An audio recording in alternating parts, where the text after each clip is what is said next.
Dito mo pakita yung tapang mo, Colonel Guevara. Ngayon, kung magsisinungaling ka pa rin, then wala na kami magagawa. And even the chief PNP, wala na siya matutulong sa'yo. 2 times po akong Best Junior PCO for Operation sa NCRPO and consistent top performer po sa lahat po ng assignments ko, Mr. Chair. At gusto ko lang sabihin to Mr. Chair to yung character ko as sinasabi na scalawag. Hindi po ako ganong tao, Mr. Chair. And that's the reason why we're trying to give you a chance in here. Yes, Mr. That's it. Your Honor, may mga lapses po kami. Mga pagkukulang po kami during the conduct of implementation of search warrant. Napakaraming accomplishment po ang nagawa ko within 20 years ko sa serbisyo. Because we all know that there is something good in all of our hearts, but there is also evil within all of us. Meron tayong mga evil na nandito sa puso natin. And kailangan nating ma-overcome yung mga evilness na nandito sa atin. And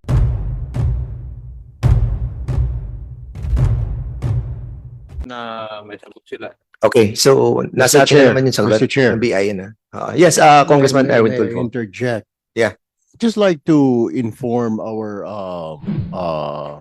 resource persons, if you guys are invited in a committee hearing, make sure that you are prepared to answer questions, okay? Hindi yung kailangan i-refresh pa yung memory ninyo because that's a no-no. We're inviting you here because may kinalaman ka sa kaso. Hindi ka na inimbitahan dito para magsalita-salita na ng walang katuturan. You are here, you're invited to talk about the case. Tama po ba yun? Kasi that's what we have to do. Otherwise, na tumatagal lang ho at pinapaikot-ikot niyo ho yung mga mambabatas. Marami ho kaming gawain, marami hong gagawin. We want to finish this committee hearing ASAP. That goes to you, BID, and to the rest of you invited here as resource speakers to make sure that you're prepared. When we ask questions, you answer properly, you answer to the point. Hindi yung we still have to refresh your memories. That's a no-no. That's it, Mr. Chairman. Thank you for that. Well taken, Congressman, Deputy Majority Leader Erwin Tulfo. So before we proceed, I just wanted the body to refresh our minds on the statement of our Chief PNP, si Chief PNP Acorda. Actually, wala siya ngayon, so can you kindly put the video, please? Ano lang to, brief lang to mga kasama. So siguro mga 2 minutes lang to.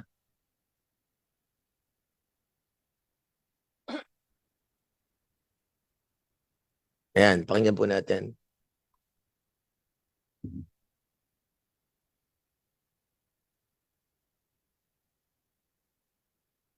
I will make my manifestation that maybe the GPNP will is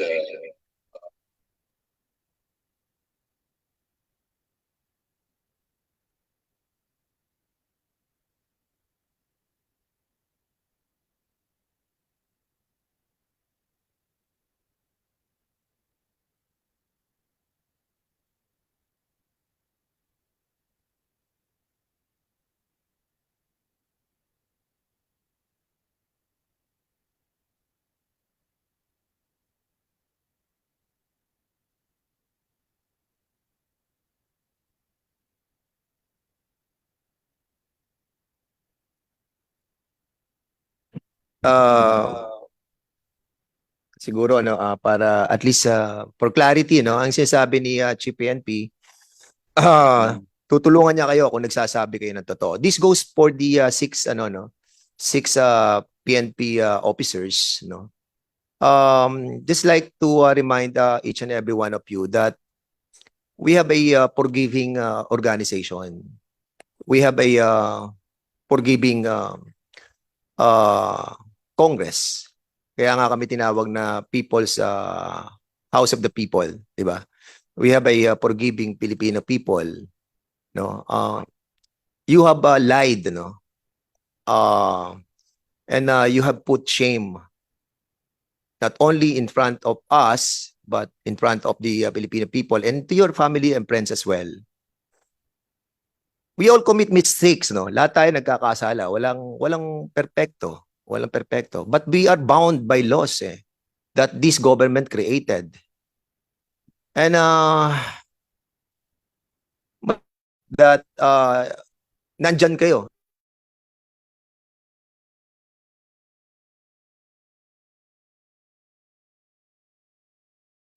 I think this is the time that you can rectify yourself. Yung bravery is nakikita yan sa truthfulness. And in lying, at alam namin,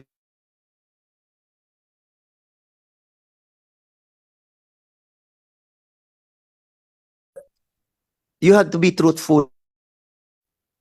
Kailangan natin pakita sa organisasyon na to, sa ating mga bata, mga opisyales na narito, yung tamang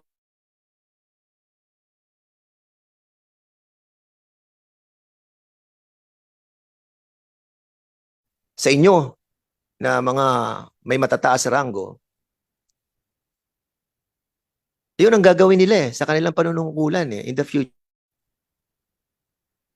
Let's treat them the best, no? And give them the best. Pero yung mga kasinungalingan na nakita namin dito, and later on, we will be giving a lot.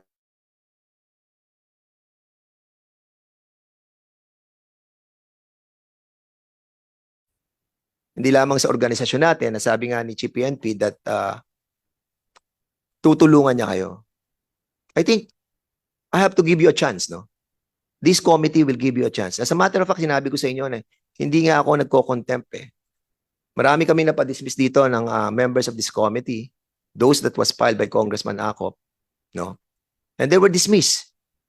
Colonel, Major, Sergeant, Corporal, lahat sila na-dismiss. Without citing them in contempt. But this time, napilitan kami dahil nga sa patuloy niyong pagsisinungaling. And sana yung katapangan nyo, ipakita nyo sa pamamagitan ng pagsasabi ng totoo. Hindi masamang umamin sa kasalanan. But justice must be served. But it will be mitigated, for sure. At kabibilib pa kayo ng taong bayan. Bibilib pa sa inyo ang organisasyon. Bibilib pa sa inyo ang inyong pamilya dahil naging tapat kayo sa kasalanan na gawa ninyo. Wala namang perpekto lahat tayo nagkakasala Pero aminin natin. Para sa ganun, hindi na tayo pare-parehong mahirapan dito. PNP is a forgiving organization. Sinabi yan ni PNP Chief, kaya inilabas ko yan Tutulungan niya kayo. Pero pakita niyo muna na naging tapat kayo. Kahit naging, alam niyo na na-tempt kayo, nagkaroon kayo ng kasalanan, aminin niyo na lang po kasi mas magiging magaang sa amin yung aming ginagawa. Mabigat to ginagawa namin. Ayaw namin to. Nasasaktan din kami. Pag nakikita namin yung napapanood namin yung nangyayari sa inyo. May awa kaming nararamdaman. Pero tulungan nyo kami na tulungan kayo. I hope you understand and you read between the lines what I'm trying to imply here. We don't want you another day in this Congress. We want you to be released. Pero pakita nyo yung tapang nyo sa pagsasabi ng katotohanan. So I'm giving the chance sa 6 na narito. Iisa-isahin ko po kayo. Bibigyan ko ng kayo ng pagkakataon na magsalita bago kami magsimula at ilahad sa inyo ang mga ebidensya na narito. So, I hope na magbigay tayo ng isang, well, kung hindi kayo magbibigay ng positibo, then we have no choice, no? So siguro, unahin natin kay Colonel Guevara. Colonel Guevara, you want to say something para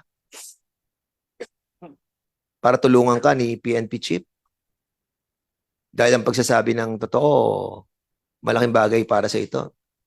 Remember, no, na alam namin na you were supposed to sign that affidavit during the pre-investigation, but suddenly you went to Thailand and going to Thailand, siguro nag-isip ka, ayaw mo siyang pirmahan because you are all one for all for one thing. So, I think dito mo pakita yung tapang mo, Colonel Guevara. Kausapin mo yung sarili mo. Ngayon, kung magsisinungaling ka pa rin, then wala na kami magagawa. And even the chief PNP, wala na siya matutulong sa'yo. Go ahead. Good morning, Mr. Chair. Thank you for recognizing me, Mr. Chair. I'm Police Lieutenant Jolet Guevara, the former Chief DSOU of Southern Police District. I led the operation. That's why we are here. The operation that we conducted that is resulted to this situation. I admit and I admit everything that happens under my leadership that brought us here. So I ask for forgiveness for giving this trouble to everybody. Again, I was just a simple public observant serving this nation for 19 years. Based on my track record since day one up to this incident, should I say I served this country well before this event happened. I'm not making excuses. I'm not making any lie, anything that could save me. I accept everything. What's the consequence right after this? With all my heart and with all my conscience, because I did what I did. As you have said, Mr. Chair, there's no perfect person and perfect police officer, or maybe as a public servant, I'm not perfect. I'm not perfect. Now, going back to the operation, Mr. Chair, I was then assigned as Chief DSOU way back August 6 last year. More than 1 month and 1 week before the operation conducted. It was only my second operation. Having no people under me. I know anybody. I don't know any person under my unit, but I believe that I can lead these people, even though they are not my colleagues. Even though hindi ko pa sila nakasama before. Kaya hindi po ako nagpalit ng tao, despite the delicate position that given to me by my former district director. I handled these people, which was led by different DSOU chief. As we all know, sa ganyang special operations unit, kailangan bata mo ang kasama mo para magawa nyo ng maayos. But I don't believe with that theory, because I know that through my leadership, I can handle them all. But I was wrong. Things happened right after the second operation. Again, I'm not making excuses. I admit that there are so many operational lapses committed under my leadership, Mr. Chair. But nevertheless, just give even a minute space in your heart and your mind that my cause is a noble cause. We want to help this country to eradicate those people committed crimes.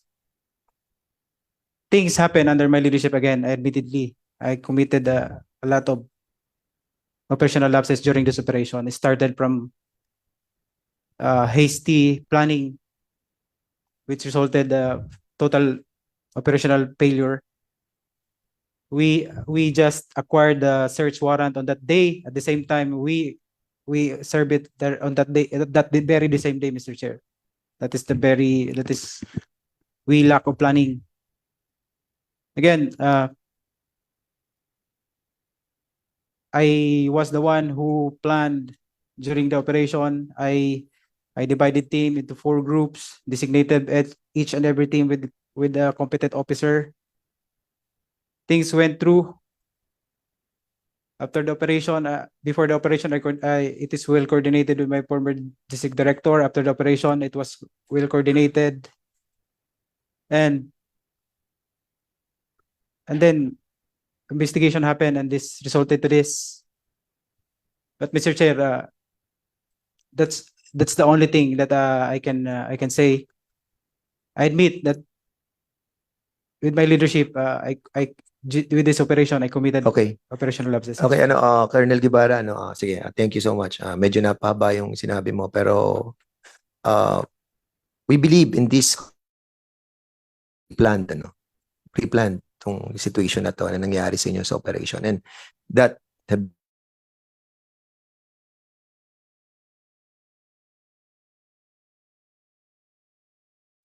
alam mo, Mr. Chair, I was the chief. yes, alam mo I na may pera talaga doon sa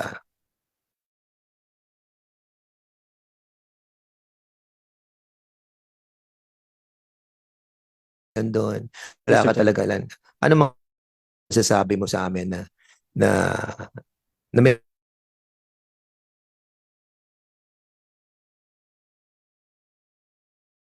Mr. Chair. ano? You can ask everyone. It's everyone, Mr. Chair, that If you having a hard time to, pwede namang tayo. Tagalogin mo pwede na pong itanungin niyo po lahat ng member ko, sir, during my leadership as Chief DSOU, Mr. Chair. There was just an information given to me na meron pong silang target. Then sinabi ko po, sige, i-develop niyo po. I-develop niyo, then let me know kung anong progress niyan.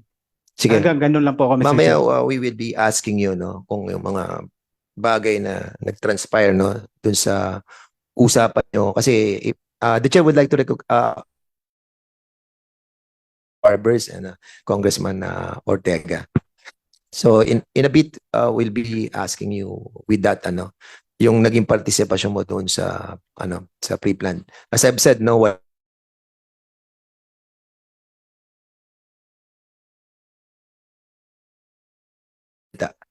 kung sino lang gusto magsalita, si Magsalos, gusto mo magsalita?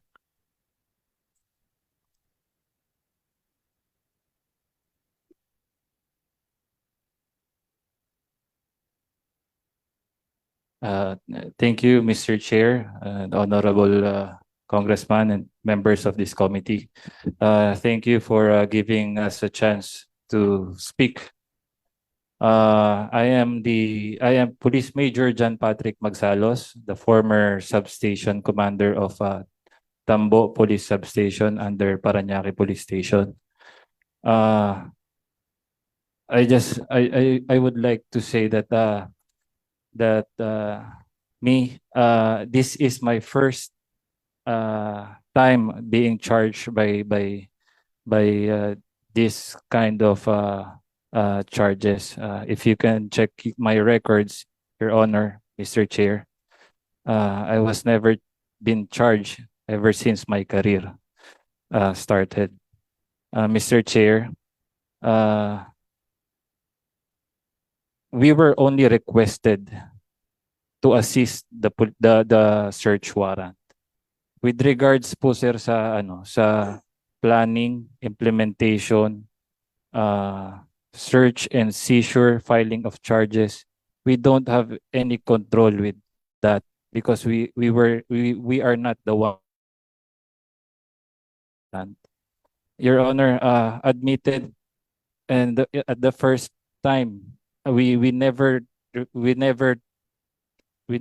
denied that nandun po kami sa taas, but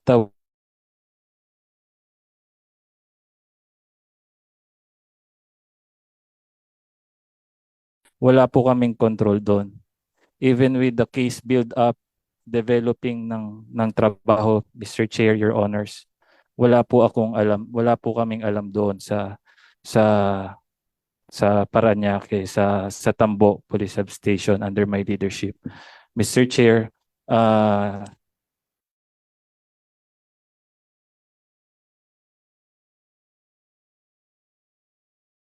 because security, yung SWAT personnel, we were only briefed that the search warrant to be implemented is considered armed and dangerous dahil po firearms yung subject. That's why may presence po ng SWAT po doon. But with regards po sa operational control doon sa loob, wala po kaming control doon, Mr. Chair, Your Honors. And to continue, Mr. Chair, if I be allowed to speak more, Mr. Chair. Sige, go ahead. This is your chance. Thank you, Mr. Chair.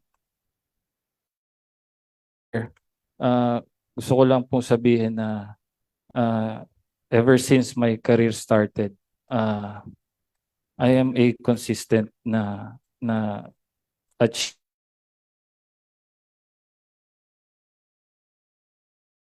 PNP organization. Gusto ko lang i-cite yung last na inano namin, Mr. Chair, Your Honor.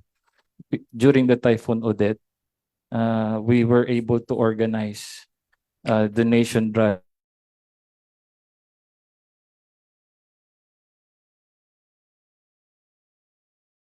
Binigay po sa PNP to be given sa Typhoon Odette, sa victims ng Typhoon Odette. And 2 times po akong Best Junior PCO for Operation sa NCRPO. And consistent top performer po sa lahat po ng assignments ko, Mr. Chair.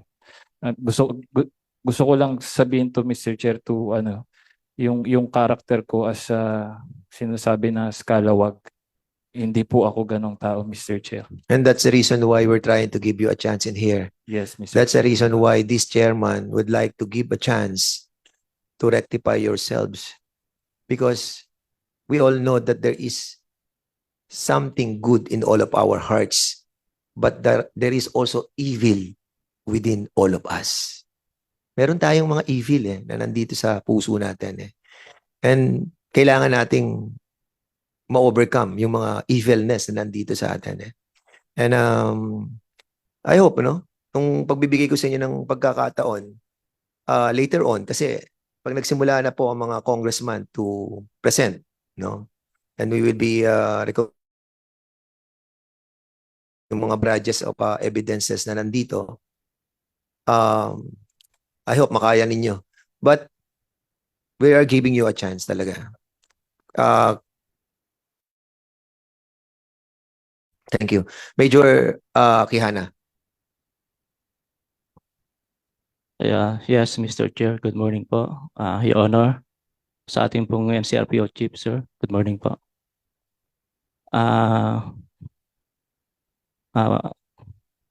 First time ko na-assign ng NCRPO SPD. So parehas kami ni Sir Guevara. 1 buwan pa lang din po ako doon sa SPD. And I was assigned as Deputy Chief DSOU. Pangalawang operation pa lang po yung nangyari. And naniniwala po ako na may Your Honor, may mga lapses po kami.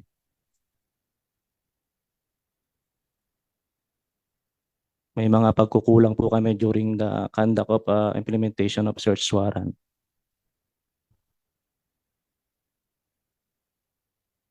Uh, 20 years na po ako sa serbisyo, Your Honor, Mr. Chair.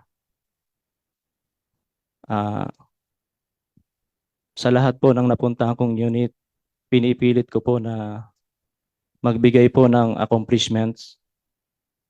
Magagandang accomplishment po na nagawa ko sa mga unit na napuntahan ko, Your Honor, Mr. Chair.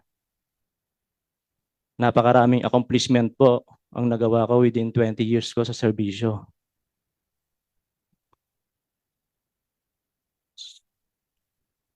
Sumusunod lang po ako sa order, Your Honor, Mr. Chair. Ginagawa ko po yung trabaho ko ng maayos.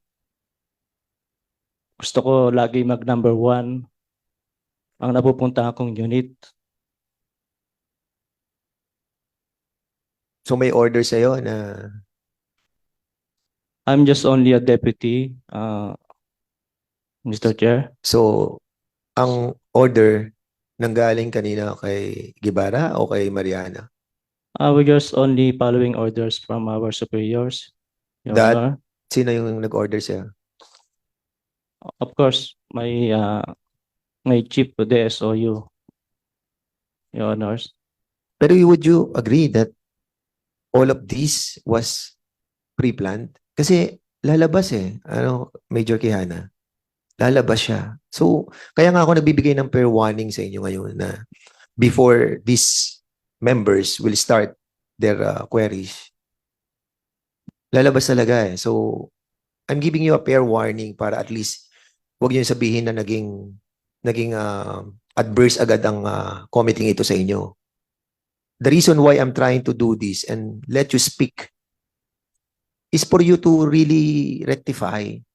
Na sabihin nyo na nagkamali na kami, na pinlano namin, na natukso kami sa pera.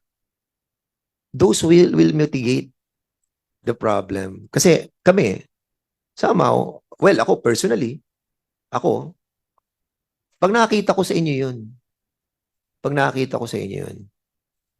I will convince my members to withdraw yung ating pong contempt ninyo. Pero pag hindi namin nakikita yun sa inyo, we will be having a hard time to decide as well Kasi alam na naman namin yung story with all the documentary evidences, with all the lower ranks who are trying to tell us their what happened inside. Tapos itong mga bagong mga witnesses na darating dito. So, alam na namin yung buong storya. So, Major Quijana, inutusan ka. Ano exactly inutos sa'yo? Yung sa operation namin, Your Honor, wala naman inutos na mali si Sir Jollet, Your Honor. Hindi ba mali yung 27 ilabas nyo na lagay nyo sa box, hindi nakasama sa inventory? I think that was wrong. Bakit nyo dinala nang hindi nakita ng mga nag-seize, nag-investigate, nag-inventory? Mali yun So, Major, may plano kasi mamaya establish ni Congressman Acop yan And people might think that kami, ginagamit namin itong pagkakataon na to para at least makilala kami o whatever, magsisigaw kami dito. We don't want that But that's the only way para masukol namin kayo. Kaya nga, ang sinasabi ko ngayon, this is your chance. Kasi after this, I'm sorry, pero wala na kami bibigay na ganitong pagkakataon sa inyo. Please. Pinlano nyo po ba kasi merong alam nyo na yung mga in-check maraming pera? Pinlano nyo po ba, Major Quijana? Sa totoo po, Your Honor, ang sabi po kasi ng deponent namin, Your Honor, may mga baril po talaga. May Bushmaster, saka po pistol. At may mga pera. At may mga pera. Totoo Correct. po yun. Kasi yung mga pera daw po na yung galing daw po sa human trafficking, Your Honor. Yes, oo. At wala kayong nakuwang baril, di ba? Aminin mo na kasi mamaya lalabas din yan. Your Honor, kasi po yung pong usapin na to, Your Honor, nasa court na po. Actually, may Correct. hearing po next week. Kaya nga sinasabi ko sa iyo, brother, forgiving ang PNP, forgiving ang House of Representatives, forgiving ang Filipino people because in bravery, in being truthful to what you're going to say, andun yung katapangan. Hindi lang sa pamamagitan ng salita. Di ba? Ipakita mo yung katapangan mo sa pamamagitan ng katotohanan. Pag nailabas mo yan sa loob mo, makikita mo. Di ba? Na mamimitigate lahat nung nangyari. But there will be always justice. You have to accept that. So, ang tanong ko sa iyo, di ba? Pre-planned yung pera. Kasi kaya nga hindi nyo nilagay sa inventory, di ba?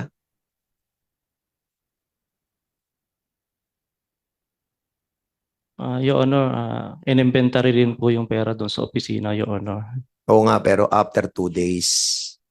Di ba? After 2 days.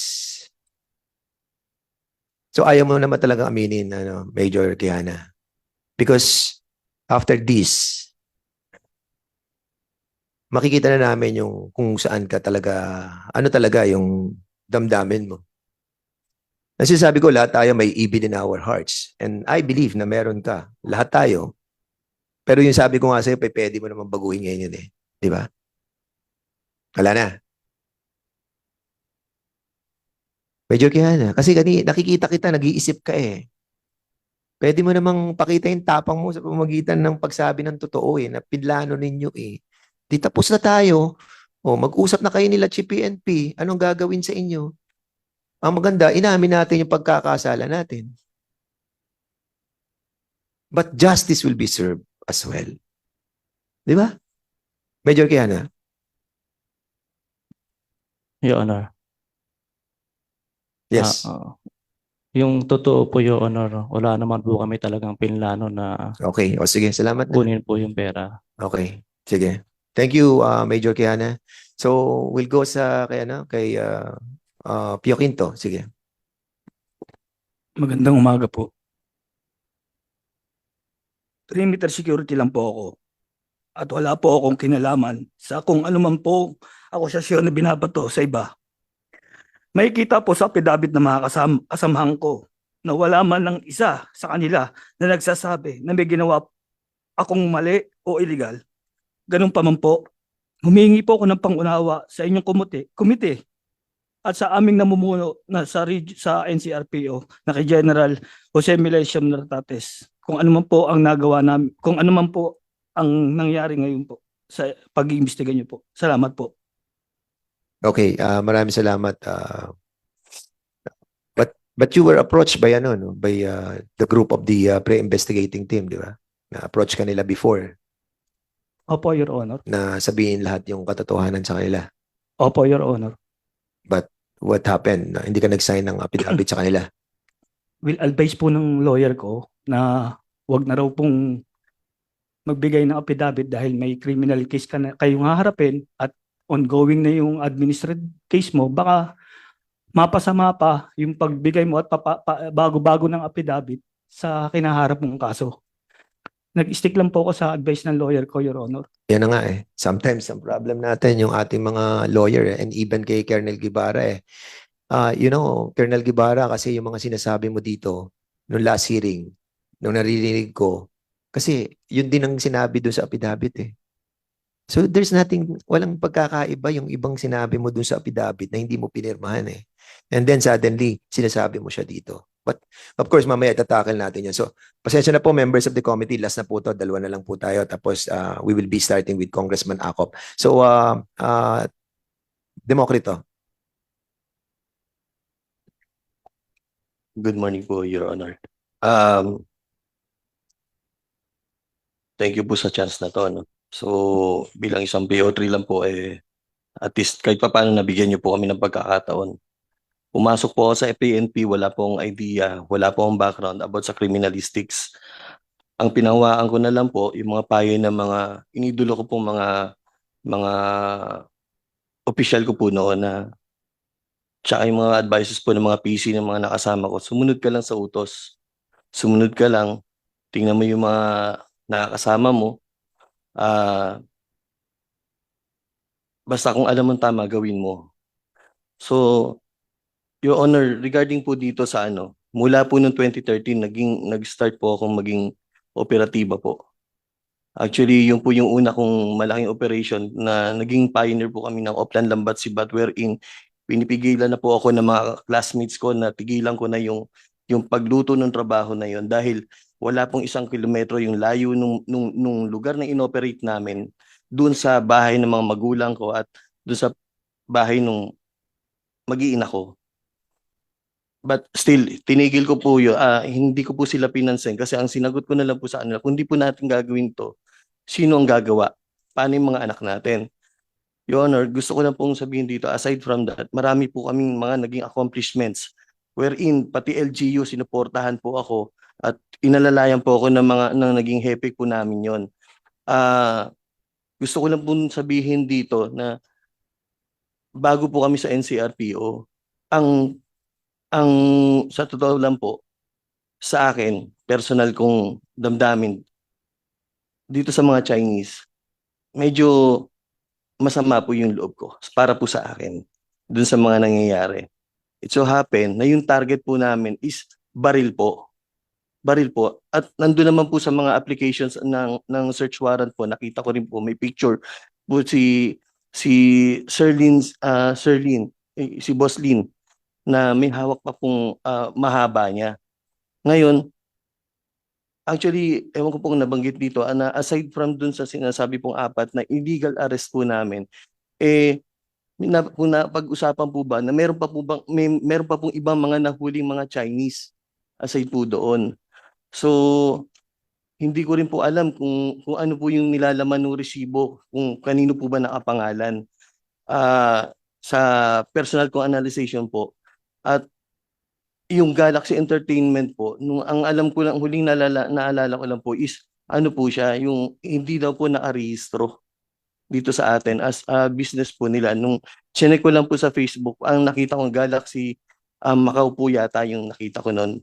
Yun lang po ang nakuan ko. Okay. So, the rest po, yung mga oras na mga nawala po sa ano, hindi ko po alam kung ano pong pinag-uusapan ng mga investigador o yung mga plano nila.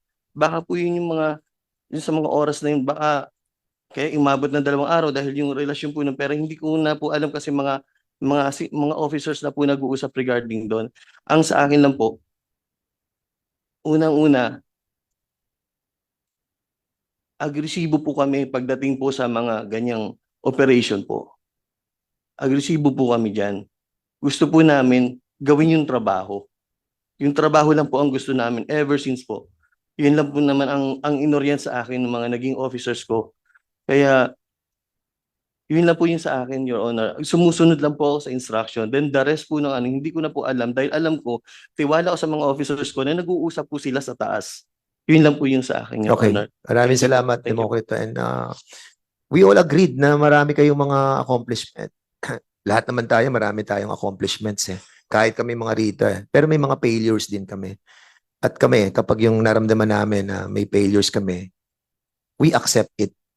And we are being truthful about it. At dun sa plano po ninyo na sinasabi nyo na barel talaga yung inyong target. But the evidence will show. And later on, we will be showing to you na yung barel na nilagay nyo doon ay pag-aari ng inyong deponent. We will show it to you. All the evidences. No? Kaya nga, huwag nyo sabihin na hindi kami naging fair sa treatment sa inyo dito. And that's the reason why binibigyan namin kayo ng pagkakataon. After this, talagang we will close that door dahil pinagbigyan na po namin kayo. Congressman Erwin Tulfo. Mr. Chair, kahit anong pilit natin na magsalita, hindi ko magsasalita ito mga ito. Hayaan na lang ho natin itong 2 deponent, itong testigo na sumurrender ang magpapatotoo. Actually, Mr. Chair, malinaw pa sa sikat ng araw, nilakad nila, inoperate nila, number 1, mga taga-pogo yun, so maraming pera. Number 2, alam na alam nila pag mga Chinese, areglo, lalo na mga Chinese national. Number 3, alam nila na takot ito mga Chinese national ito, mag-aareglo. So kakasuhan natin, aaregluhin tayo. Ganun naman ho eh. Ang dami na ho ngayon mga nasa Pogo worker, ang laging hinuhuli, pero di areglo. Alam din ng BI yan, Bureau of Immigration. Kaya nga ho yung lakad na yon, 2 birds with 1 stone. May accomplishment tayo, may nahuli tayong baril, meron tayong human trafficking. Number 2, aareglo ito. Mas malaki pala, yung dadatnan nila na pera doon. 27 million, yung areglo, 5 million, 4 million. Mas malaki, 27 million. Dito na lang tayo dahil hindi magsasalita. They thought all the while na hindi magsusumbong, hindi makakarating sa mga otoridad yung ginawa nila sa mga Chinese. Kung tutusin kasi, human trafficking, sila lang yun, Mr. Chair. Wala namang involved na Pilipino paihan doon eh. Puro mga foreigner, Vietnamese, Thailander, Chinese, Korean. Ang kliyente ay mga pogo worker din ng mga Chinese. Kung titignan mo, wala nga pakialam tayo doon dahil sila lang yun. Kung mag-import man sila ng babae, magpapasok sila ng babae, mga foreigner from Vietnam, from Thailand, from China. Tapos ang kliyente, mga Chinese, mga pogo worker. Pero trinabaho pa rin, Mr. Chair, because alam nila na aareglo. Yung lakad na yon, sa totoo lang, alam nila na lakad di areglo. So, pwedeng ibangketa yung kaso. So, they took the chance, Mr. Chair, kunwari baril, kunwari human trafficking. In reality, nasa utak nila na merong areglo ito.